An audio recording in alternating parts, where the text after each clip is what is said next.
Related to example 2 is example 3, the unpaid balance method.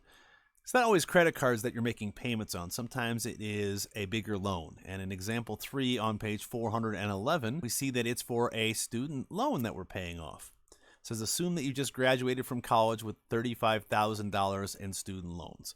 So essentially our P, our beginning balance of everything that we may have here, is $35,000. That's kind of a small amount these days, it feels like, for college. And that have an annual 12% simple interest rate. All right, so for our interest rate is 12%. Again, we write that as 0.12. I always write the interest rate as a decimal.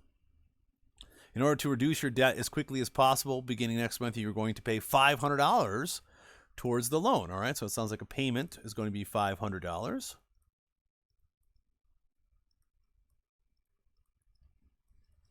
All right.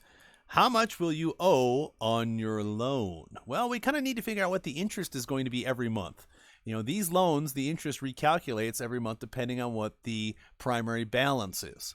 So it's not like a set rate because it depends on what the balance is. Much like our credit card, it kind of depends on that. So these are related in that way, but we don't do them the same ways, obviously, because it's a student loan. We're making payments on it. We're not adding to it in theory. We're only making payments on it. Now, I equals PRT comes back into play because this is the interest. We called that the finance charge last time, but for us, it's the pure interest thing. So again, it's PRT. Once again, T is always going to be 1 over 12 simply because we're doing it on a monthly basis.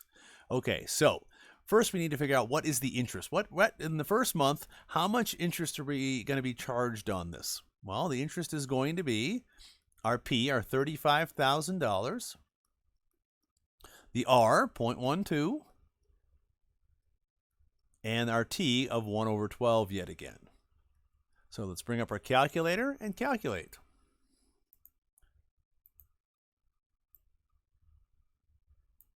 Again, from right to left, 1 divided by 12, enter, times 0.12 in this case, enter, times 35 with 3 zeros, otherwise known as $35,000. And it looks like our first amount is going to be, of interest, $350.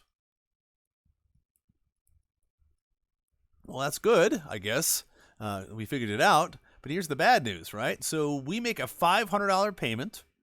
Our interest was $350.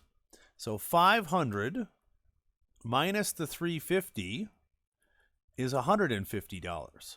So only $150 went towards our principal, our overall loan amount, because we paid off the interest first, and then the rest of it went towards the rest of the principal. So $35,000 minus $150 is going to be our balance, which is $34,850. So we haven't really made much of a dent in the first months of payment. And that's the way it goes. Now, the next month it's going to be a little bit less as far as interest goes because our starting balance is $34,850. But it's not going to be significantly different than $350. It might be $348 or $345. It's not going to be a huge amount. The deeper we get into the loan for paying this off, the more that will go towards the principal and the faster this balance will go down. But at the beginning, it's not going to feel like this goes down very much simply because most of the payment that we're making of $500 gets canceled out by the interest that we owe. And that's a sad reality. That's the way that these loans work in reality, whether it be your student loan or your mortgage or some of the other loans that we see out in real life. This is how they work it. This ensures that the entity, the company, the bank, whatever it may be, who loans you the money, basically gets to make their money up front.